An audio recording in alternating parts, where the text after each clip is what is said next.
This is Heart Pocket Podcast number 381 for January 27th, 2026. Heart Pocket Podcast, seeking to align our hearts with God's heart, making our hearts more like the heart of Jesus.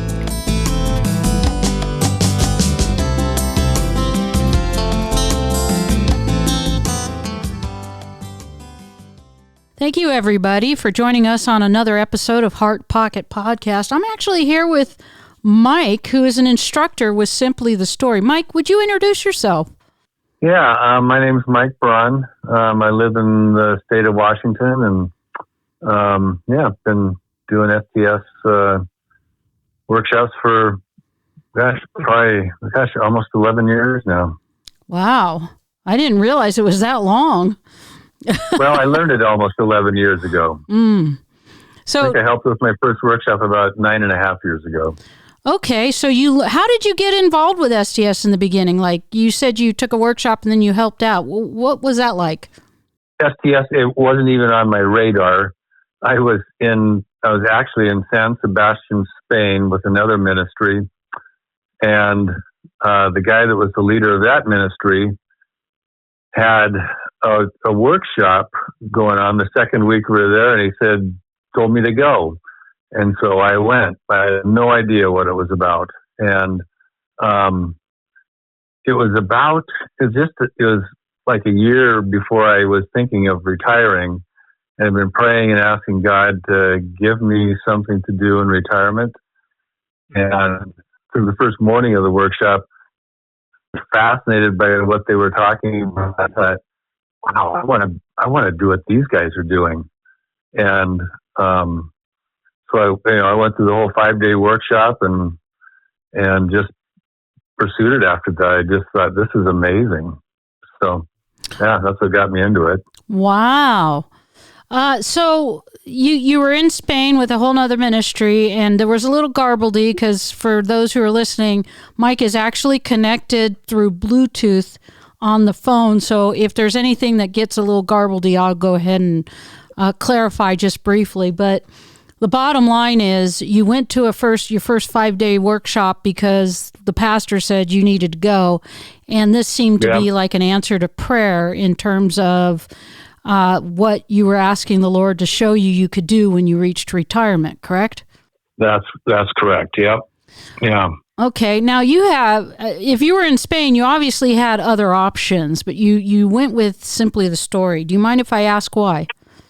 Well, the ministry in Spain wouldn't have been a full-time thing. I have been, I don't know, I guess you could say a passionate supporter of missions for a long time. I've never felt like I was called to be a full-time missionary, to be at the pointy end of the spear. But I just thought this is an amazing tool that missionaries ought to know how to use, and it just kind of ticked all the boxes for me. I love to travel, I love to teach, and I'm passionate about mission. So, it just kind of lined up, I think, for me. It was really one of the first times in my life where I've really felt God saying, "Mike, this was for you." Praise the Lord. Well, we're certainly glad to have you as an instructor. So tell us a little bit about some of the places you've gone to as an instructor. Yeah, I did my very first workshop I did was in Ukiah, California. That's an extremely difficult place. No, I'm just kidding. Yeah. And then I did followed that up with one in Portland. So I had some good opportunities right away. And then I contacted the guy who was the instructor in my first workshop was a guy named Brian, and I just kept in touch with him. And after those first 2 workshops, I knew that he was doing a lot in Europe, and I contacted him and said, "Hey, is there an opportunity to maybe help you and something that you're doing over there?" And we settled on one in Northern Ireland because it was going to be right after I was going to retire. And working for the government, if you traveled internationally, you had to. It wasn't a big deal, but you had to fill out a bunch of forms about who you talked to, who you saw, what they talked to you about, and all that stuff. And so, I'll put off foreign travel until after that. But it's going to be like in February of 2017, I think. Right at the beginning of December, he called me and said, "Hey, can you in Ukraine in 2 weeks?" Wait. He called you and said, "Can you be in the Ukraine in 2 weeks?" Yes. Okay, go on. I said, "I think I can." So I did, and we did a workshop in Kyiv, and so I've been to Ukraine and Northern Ireland, been to Timor-Leste a couple of times, hope to go back. The last couple of years, last year was a busy year. I was in Brazil for 2 weeks in February, did workshops in Switzerland and the Netherlands. You're breaking Brazil up a little bit. Hang on. So 2 years, okay. This last year, 2025, you were in Brazil for a couple of weeks, and then where were you? Switzerland and Netherlands for 2 workshops, and I was back in Brazil for 2 weeks. Did a workshop in Canada in October, and then I was just in Papua New Guinea last month. So last year was one of my busier years, but yeah, it was good, really. And then you capped it off in Oregon, if I recall. Yeah. Then we went to that other foreign country, Oregon. Yeah. So wow, that's a lot of traveling, and I really like what you said about Simply the Story, kind of really ticking off all those boxes in the sense that you don't necessarily have to pack up your home and go live overseas. You get to travel though, and also I'm guessing your wife doesn't travel with you all the time, or does it work as a kind of this happy medium with the two of you? The only time that she's traveled with me on one of these trips is when we went to Israel. I forgot, but Israel. I went to Israel too, and that was followed by a tour. So she went with me and hung out while we did a workshop in Tel Aviv, and then the week after that we went on a tour. So it was really great that she was able to come on that one.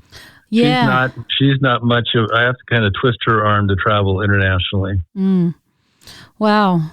So I like that happy medium. You're home, and you get to travel, and it sounds like some wonderful places you've gone. Do you have a favorite training of yours?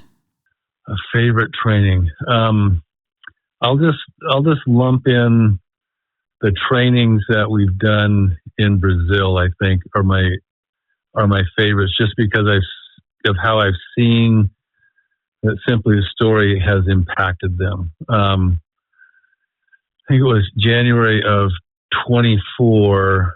We did 3 weeks in February, and we did workshops in Sao Paulo, Porto-Velho, and in Brasilia, all on YWAM bases. You've been listening to Heart Pocket Podcast. Interviews, Bible stories, in-depth discussions, stories of impact from around the world. Then the following year we did Sao Paulo and Rio and Sao Paulo and Curitiba.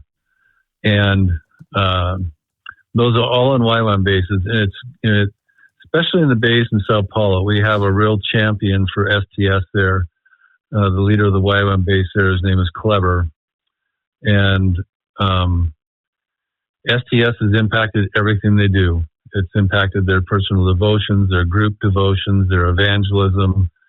They part of many of all those places that we've gone to, or a lot of them, they're doing oral Bible translation, and part of that oral Bible translation is a stage of that is called internalizing the word, and they use STS for that process now.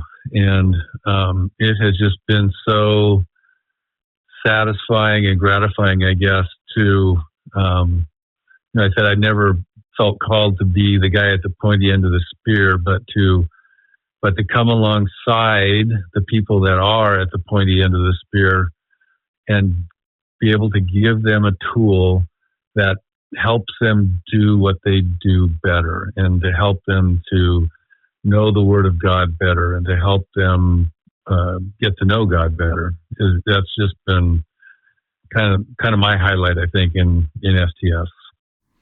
That's quite a highlight, Mike. Personally, yeah. I think, that's my passion. Is people don't have to jump ship and be STSers in terms of instructors, although we do need instructors, obviously. But to see people do what they're called to do better and deeper, especially going deeper in the Word, is a passion of mine as well, and I appreciate what you've shared. Go ahead. I was going to say, kind of a cool thing is that at a number of the workshops, many of the people from many of the people from Sao Paulo, and some of the people in Rio have accompanied us and helped in some of the workshops. And in fact, when I was just in Papua New Guinea last month, there were 5 Brazilians there who we had trained, and they were tribe leaders in the workshop for us.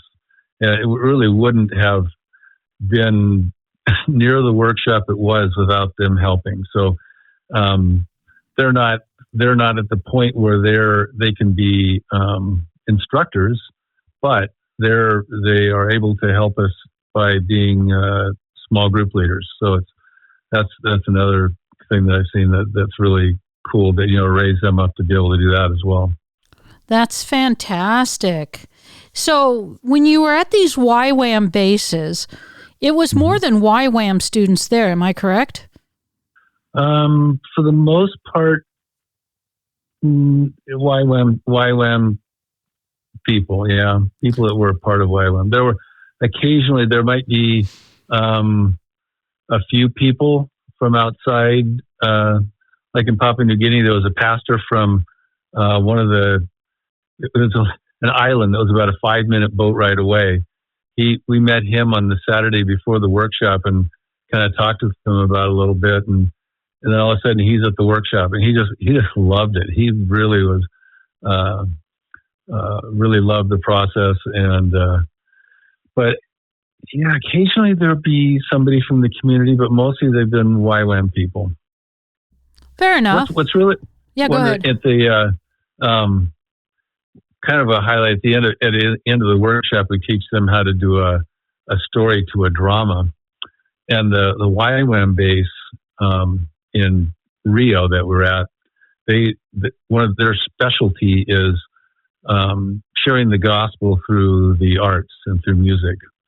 And in fact, when we were there, they did this. They did a dance, a special performance one night where they were dancing, and I mean they were very, very good, very professional, and the dramas that they did at the end of the workshop to a story that they'd learned in the workshop, they were just amazing. They were. It was kind of a highlight too, seeing them. I've never seen dramas done as well as they did them. Wow. Well, when you say they were professionals, that's fantastic. I wonder if they're implementing that more and more into their dramas and the dances that they do.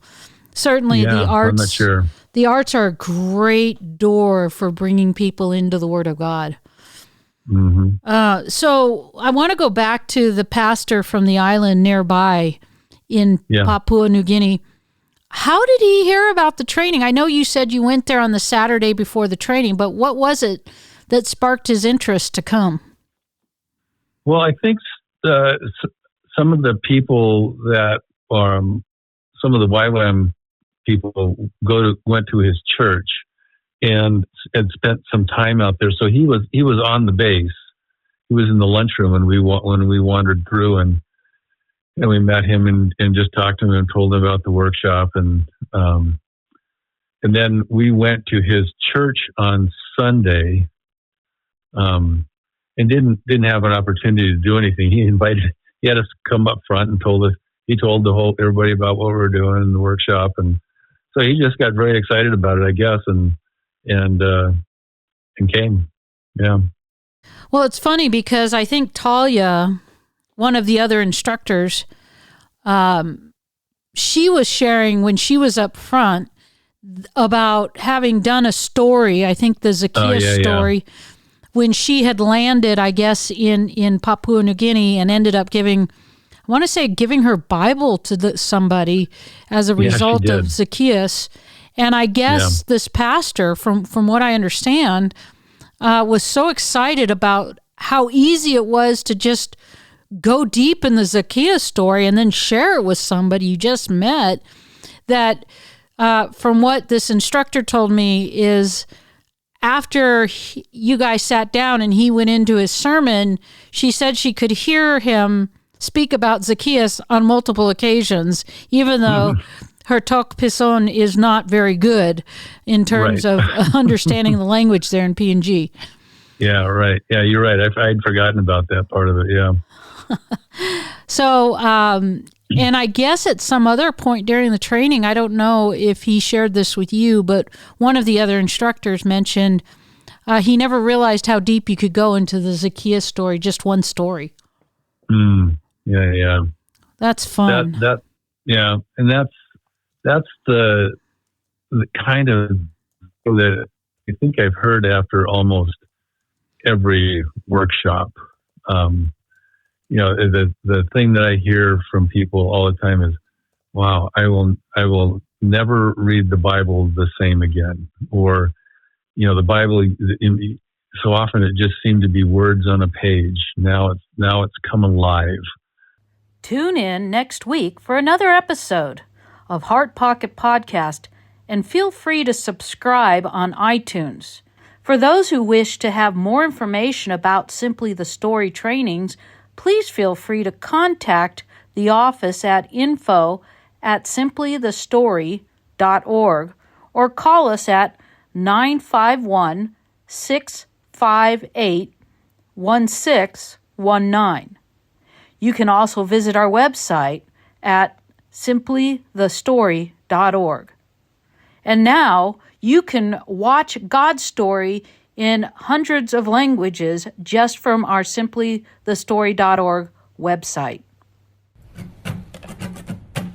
You've been listening to Heart Pocket Podcast, hiding God's Word in our heart pockets, changing the world one heart at a time. When it sings of glory, I sing the new soul. Will be the old story that I have loved so long.